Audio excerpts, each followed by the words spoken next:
Jai Shri Sitaram and welcome back to UPSC and Life. So today is 6th of May. I just had my breakfast and now I am all set and ready for the day. So we have almost 15-16 days left for UPSC prelims. I hope आप सबका revision बहुत अच्छे से चल रहा होगा and I hope all of you are feeling confident enough. If you are not, please try to do so, and that is all what I had to say. So let's just get into the video because I have a lot to do today and I have some of the backlogs also which I will probably cover today only, and आज के targets जो हैं वो तो है ही साथ में. So I don't have much time to waste. So let's just get into the video.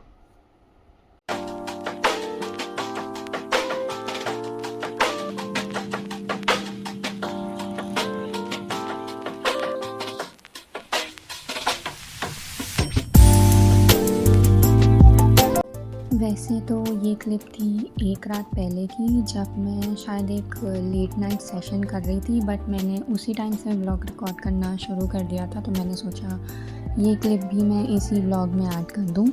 इस सेशन में भी एज़ यूजुअल मैं करंट अफेयर्स का रिवीजन ही कर रही थी, जिसको मैं मेजॉरिटी टाइम दिन का देना चाहती हूँ, बिकॉज स्टैटिक का रिवीजन तो ऑब्वियसली हम लोग 2-3 साल से प्रेपरेशन कर रहे हैं, तो उसमें मल्टीपल टाइम स्टैटिक रिवाइज़ होता ही है, बट करंट अफेयर्स का मल्टीपल रिवीजन बहुत ज़्यादा ज़रूरी है. तो मेजॉरिटी टाइम मैं अभी तो उसी को दे रही हूँ. ROI करंट अफेयर्स का पता नहीं किया जा सकता. आप सिर्फ एक लिमिटेड सोर्सेज को फॉलो करके उनको मल्टीपल टाइम्स रिवाइज़ कर सकते हो. अब उसमें से क्वेश्चन आएगा या कहीं और से आएगा, ये सब तो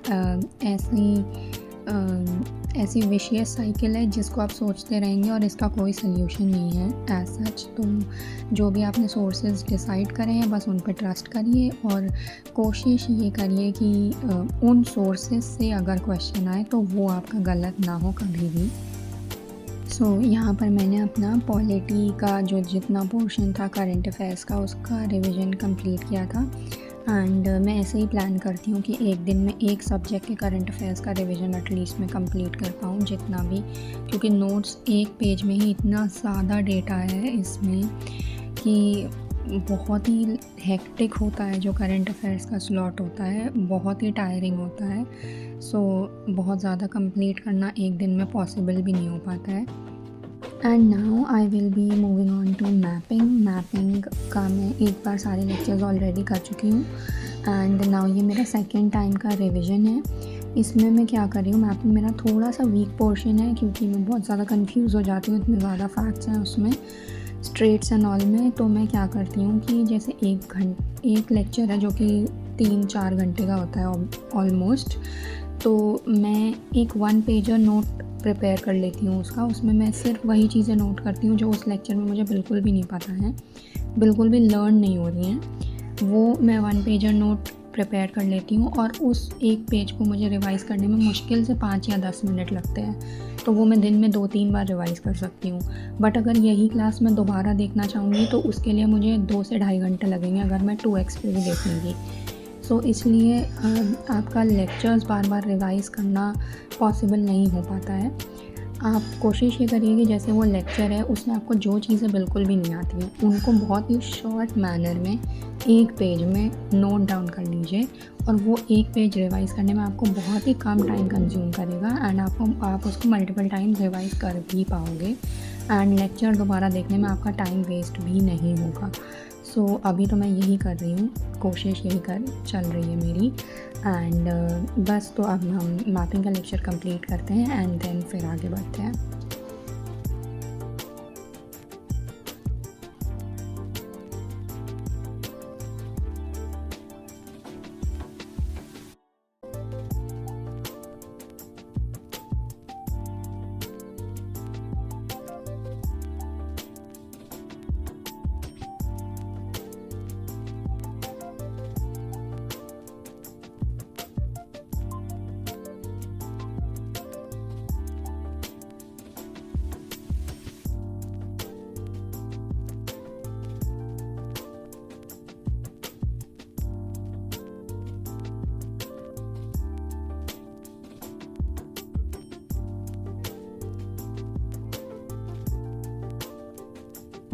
सो यहाँ पे मेरा एक लेक्चर कंप्लीट हुआ है जिसमें अफ्रीका यूरोप दोनों कवर हुए थे। एंड ये अफ्रीका की कुछ चीज़ें हैं जो मुझे एक नज़र डालनी है जिन पे, जो मैं भूलने के चांसेस है कि मैं भूल जाऊँगी। बहुत सारे फैक्ट्स हैं। और ये यूरोप का पेज है, इसमें यूरोप की सारी चीज़ें हैं।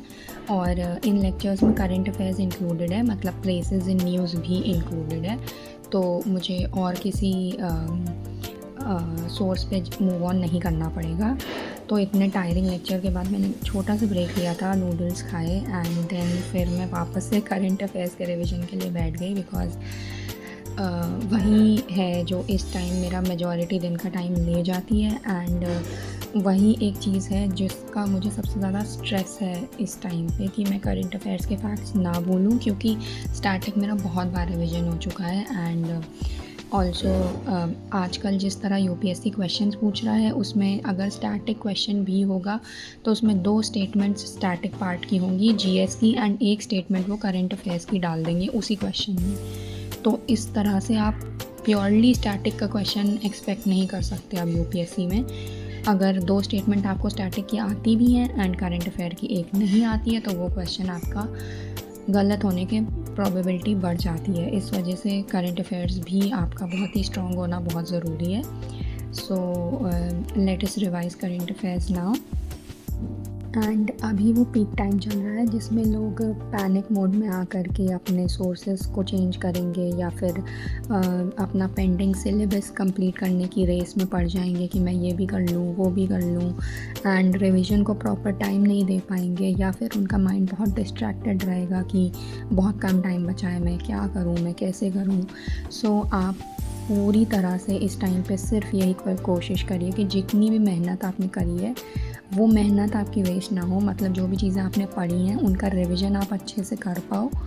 और प्लीज़ अब इस टाइम पे कोई भी नई यूट्यूब वीडियोस मत देखिए, एंड कोई भी पेंडिंग सिलेबस अब मत ट्राई करिए कंप्लीट करने का, बिकॉज़ वो आपको वैसे भी बहुत ज़्यादा आरओआई नहीं देगा। एंड ऑल्सो आपने जो चीज़ें पढ़ी हैं अगर आप उनका रिवीजन नहीं करोगे तो फिर वो अगर रिकॉल नहीं हुई एग्ज़ाम में तो उससे आपको लॉस बहुत ज़्यादा हो जाएगा कंपेयर टू जितना आपका पेंडिंग सिलेबस है उसके।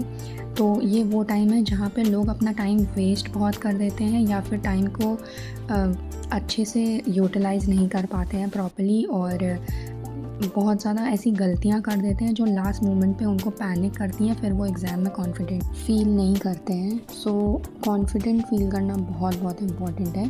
सो इस टाइम पे प्लीज़ पैनिक करना अवॉइड करिएगा, इतना ही मैं कहना चाहती हूँ।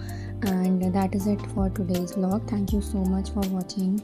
एंड प्लीज़ अच्छे से रिवाइज़ करिए, कॉन्फिडेंट फील करिए, पॉजिटिव रहिए।